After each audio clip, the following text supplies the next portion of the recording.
사도신경으로 신앙 고백하심으로 9월 20일 새벽 기도를 하나님께 드리겠습니다. 나는 전능하신 아버지 하나님 천지의 창조주를 믿습니다. 나는 그의 유일하신 아들 우리 주 예수 그리스도를 믿습니다.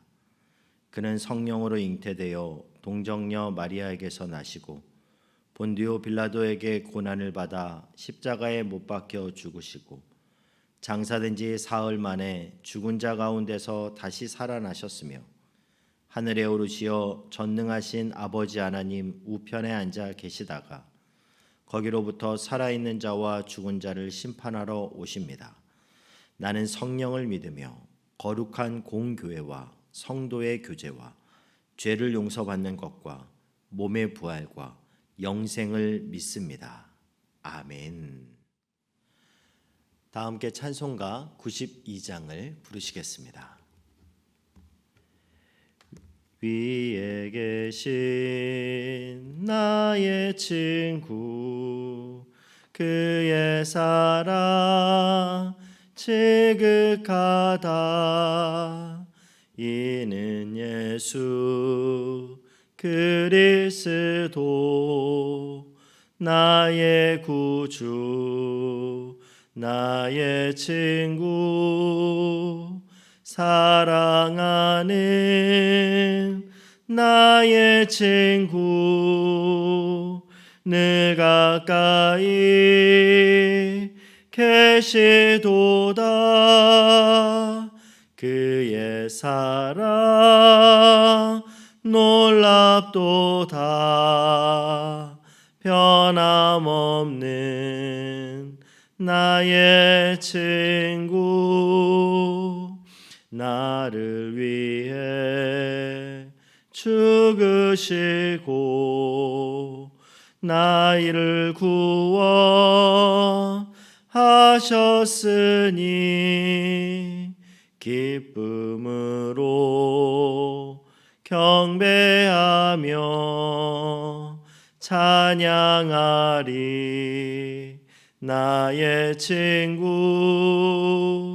사랑하는 나의 친구 늘 가까이 계시도다.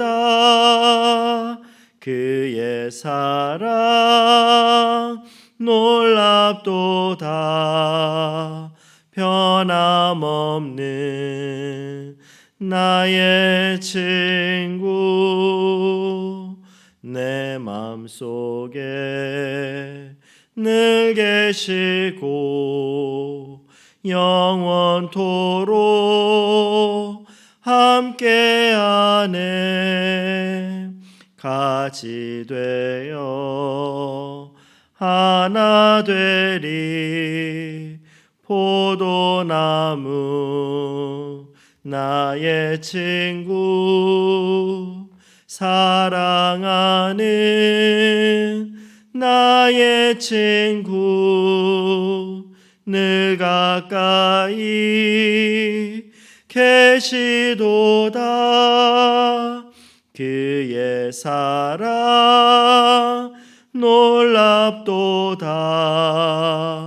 변함없는 나의 친구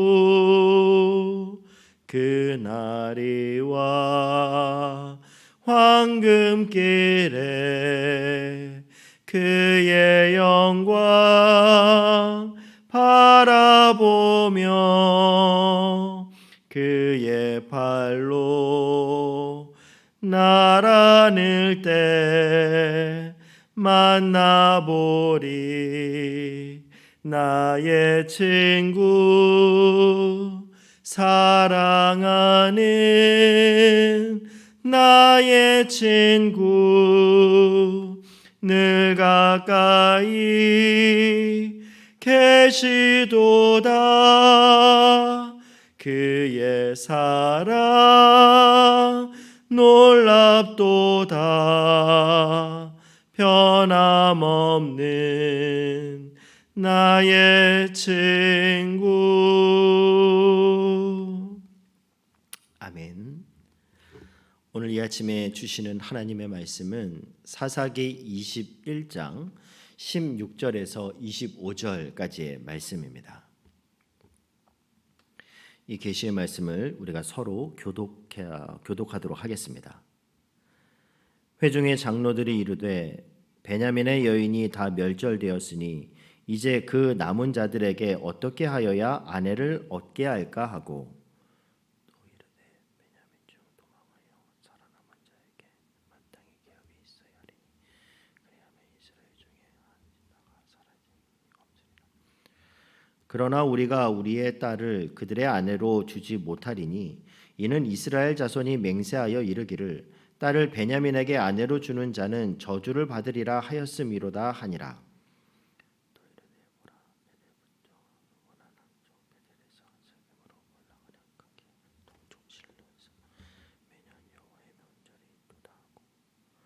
베냐민 자손에게 명령하여 이르되 가서 포도원에 숨어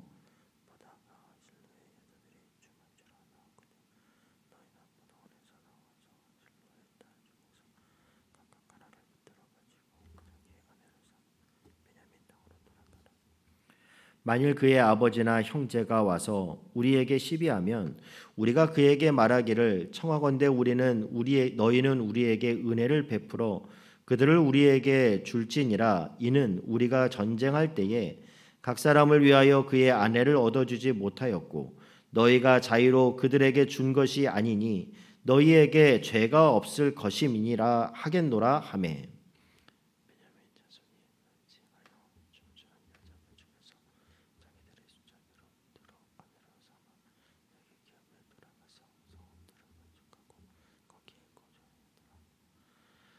그때 이스라엘 자손이 그곳에서 각기 자기의 지파 자기의 가족에게로 돌아갔으니 곧 각기 그곳에서 나와서 자기의 기업으로 돌아갔더라.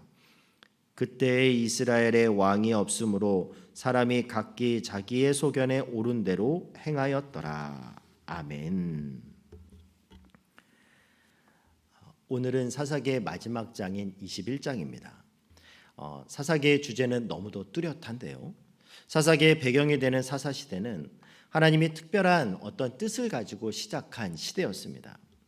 가나안을 향하여 출애굽한 이스라엘 백성들이 광야 생활을 끝내고 이제 가나안을 정복했을 때 하나님은 하나님이 왕이신 신정 통치의 나라, 그래서 이스라엘을 통해서 인류를 죄악에서 구원하려고 하는 그 놀라운 계획을 갖고 계셨습니다.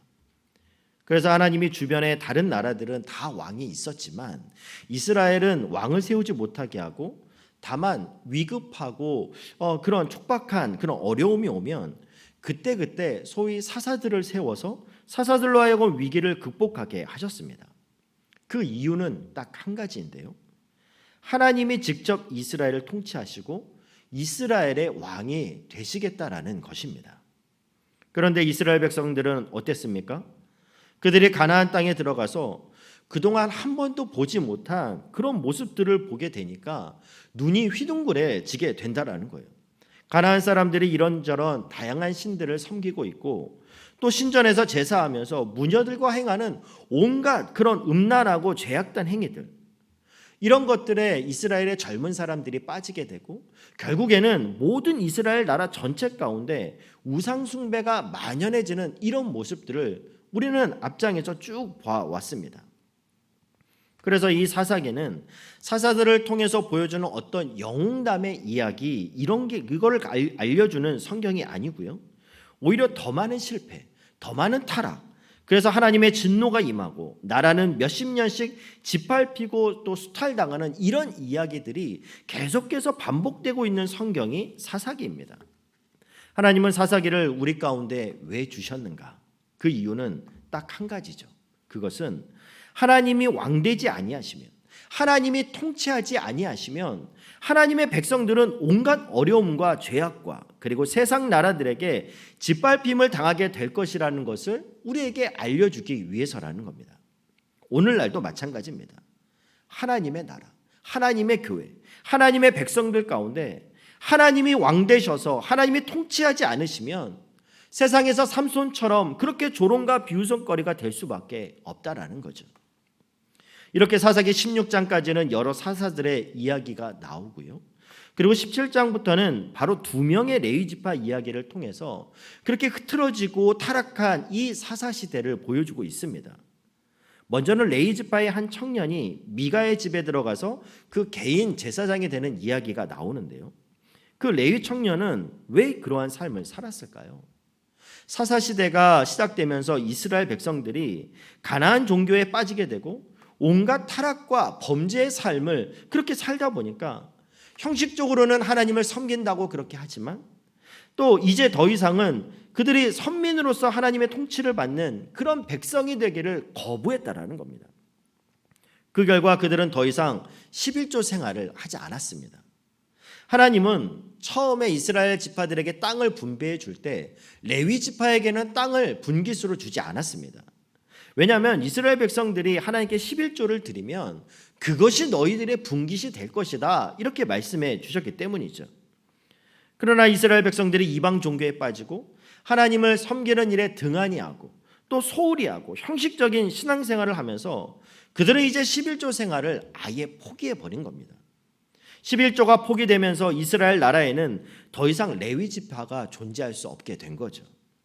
그래서 그 젊은 레위인도 먹고 살 길이 없어 배회하다가 미가의 집에 들어가서 1년에 은 10개, 옷 한 벌을 받고 이제 그 집의 개인 제사장이 되어서 살아가는 모습. 정말 예배가 다 무너져 있는 그런 당시의 상황을 성경은 우리에게 보여주고 있습니다. 그리고 이제 그 다음에 나오는 또 하나의 사건 역시 이 레위 지파 사건입니다. 다 아시다시피 첩을 둔 이 레위인이 간음하고 친정으로 도망한 자신의 첩을 데리고 돌아오는 중에 기브아라는 곳에서 하루를 머물게 되다가 터진 일이죠. 그 기브아 지역이 이제 베냐민 지파 영내에 있었는데요. 그 기브아의 불량배들이 그 밤에 그 이 레위 지파 이 사람을 찾아와서는 나오라고 하는 거죠. 그러면서 남자들끼리 하는 그 동성연애를 하겠다고 내놓으라고 그렇게 하니까 그 다음에 어떻게 합니까? 자기 첩을 대신 내주게 되고 결국 그 첩이 죽게 되는 일이 벌어집니다. 이 레위인은 그 시신을 12토막을 낸 다음에 각 지파에 보내는 그런 일이 벌어지게 되죠. 그렇게 온 이스라엘 백성들이 자기들은 완전히 타락한 삶을 살면서도 이 베냐민 건달들이 벌였던 이 범죄는 도무지 이거는 있을 수 없는 일이다. 그렇게 해서 군대를 조직해서 베냐민 지파와 대대적인 전쟁을 벌여 이 베냐민 지파에 속해 있는 모든 남자들을 다 죽이는 일이 20장까지 나오는 내용입니다. 그리고 이제 전쟁이 끝났습니다. 전쟁을 마치자 그 모였던 이스라엘 사람들은 이런 맹세를 합니다. 21장 1절에 보면요. 이스라엘 사람들이 미스바에서 맹세하여 이르기를 우리 중에 누구든지 딸을 베냐민 사람에게 아내로 주지 아니하리라 하였더라. 그런데 어쩐 일인지 이 맹세를 하고 난 다음에 갑자기 그들이 마음에 찔림을 느끼고 죄책감이 몰려왔다라는 거예요. 하나님이 어떤 큰 계획 가운데 정해주신 이 12지파, 이 12지파 가운데 이제 한 지파가 깨어지게 돼버렸다는 겁니다. 6절 한번 볼까요? 이스라엘 자손이 그들의 형제 베냐민을 위하여 뉘우쳐 이르되 오늘 이스라엘 중에 한 지파가 끊어졌도다. 근데 그때 이 베냐민과의 이 전쟁에서 남자들이 다 죽게 됐는데 마침 그 가운데 600명이 전쟁하다가 도망쳐서 그렇게 한쪽에 자기들끼리 모여 있다라는 거예요. 그래서 이 600명을 위해서 우리가 여자를 구해서 그들이 가정을 꾸리게 해서 그 지파가 없어지는 것을 우리가 막자, 뭐 이렇게 의견이 모아졌습니다. 그런데 그들은 이미 미스바에서 자신들의 딸은 이 베냐민 사람들에게 아내로 주지 않겠다라고 이렇게 맹세하지 않았습니까? 그래서 그들이 내린 결정이 무엇입니까? 이 베냐민과의 전쟁을 할 때 므낫세 반지파에 속해 있던 그 야베스 길르앗에 속한 사람들이 전쟁에 참여하지 않았다라는 것을 알았던 거예요. 그래서 전쟁에 참여하지 않았으니까 그들을 심판도 해야겠고 또 그들은 전쟁에 참여하지 않았으니까 맹세도 하지 않은 것을 알게 됐다라는 거죠. 그래서 그 길르앗 야베스 길르앗 지역에 있는 모든 남자와 아이들 그리고 기혼 여성들을 다 죽이고 결혼하지 않은 처녀들만 데리고 와서 또 이렇게 추려봤더니 400명밖에 되지 않는 거예요. 또 200명이 또 부족한 겁니다. 여러분 한번 생각해 보세요. 하나님과의 맹세를 지키기 위해서 사륙을 하고 처녀들을 데려오고 그 여자들 중에서는 이미 약혼한 사람도 있었을 테고 자기 아버지가 지금 눈앞에서 죽임을 당하는 모습도 봤고 또 자기 오라비도 또 죽었고 이런 상황에서 어떻게 정상적인 가정을 이룰 수 있겠냐라는 거죠. 그런데 200명이 또 모자라니까 이제는 실로의 그 절개를 지키기 위해서 여호와께 절개를 지키기 위해서 춤추러 나온 그런 여자들을 훔쳐오라는 거예요. 그래서 그들을 아내로 삼으라라는 겁니다.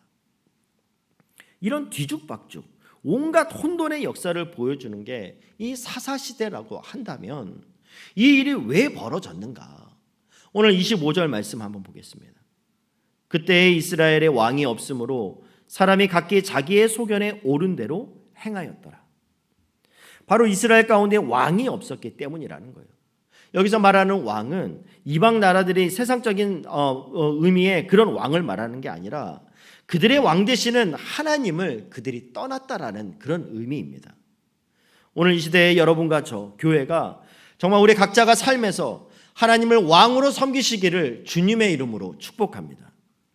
우리의 가정에, 내 삶에, 이 교회에 주님이 왕이 되셔야 되는 줄 믿습니다. 여러분, 그래서 우리는 선포해야 되는 거예요. 하나님께서 우리 대한민국의 왕이심을 선포합니다. 한국교회 가운데, 특별히 구미교회 가운데 하나님이 친히 왕 되심을 선포합니다. 그래서 여러분, 나의 생각, 사람의 생각, 어떤 무리의 생각 이런 것이 중요한 게 아니라 성령의 음성이 무엇이라고 지금 말씀하고 있는가? 또한 그것을 헤아려서 왕 되신 그분의 통치를 받고 그분의 뜻대로 그분이 주신 하나님의 말씀 성경대로 살아야 될 줄 믿으실 수 있기를 바랍니다. 계시록은 계속해서 우리에게 이렇게 말씀합니다. 귀 있는 자들은 성령이 교회들에게 하시는 말씀을 들을지어다. 우리는 각자 자기의 소견에 옳은 대로 행하지 않기 위해서는요, 우리는 하나님의 음성을 들어야 됩니다. 내가 느끼는 지금의 내 감정, 지금의 내 상황, 지금 내 주위에 돌아가고 있는 현상에서 우리의 눈을 돌려서 우리는 하나님의 얼굴을 바라봐야 해요. 그분의 얼굴을 주목해야 합니다. 여러분 한번 상상해 보세요. 내가 나의 삶에서 등을 돌려서 이제 하나님의 그 얼굴을 바라보고 있는 나의 모습이요. 이것이 영적으로 굉장히 도움을 줍니다. 파수꾼처럼 성벽에 서 있다가 나라고 하는 그 성전에 이 성을 공격하는 그런 사단의 어떠한 공격이 느껴질 때 우리는 지체하지 말고 우리의 등을 돌려서 나의 왕이 계신 그 보좌를 바라봐야 합니다. 그리고 그 앞에 서서 왕 되신 하나님을 높여드리며 왕 되신 하나님을 향한 경외의 찬양을 드리는 거예요. 왕이신 나의 하나님, 내가 주를 높이며 영원히 주의 이름을 송축하리이다. 내가 주를 경외함으로 주님 앞에 홀로 섭니다. 찬양받으시기에 합당한 거룩하신 주님. 이런 경외의 찬양으로 우리가 하나님을 높여드리면 왕이신 하나님은 지체하지 않고 우리를 도우실 줄 믿습니다. 그래서 우리는 이렇게 고백하는 겁니다. 내 영혼아, 내가 어찌하여 낙심하며 어찌하여 내 속에서 불안해하는가? 너는 하나님께 소망을 두라. 그가 나타나 도우심으로 말미암아 내 하나님을 여전히 찬송하리로다.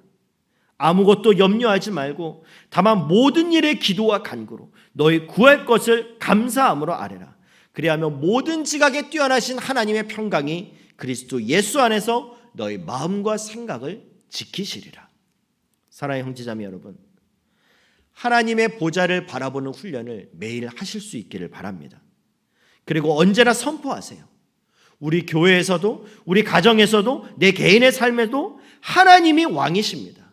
왕이신 하나님, 나와 우리 가정을, 우리 교회를 다스려 주시옵소서. 선포하고 그분의 말씀대로 살아가는 저와 여러분이 될 수 있기를 주님의 이름으로 축복합니다. 기도하겠습니다.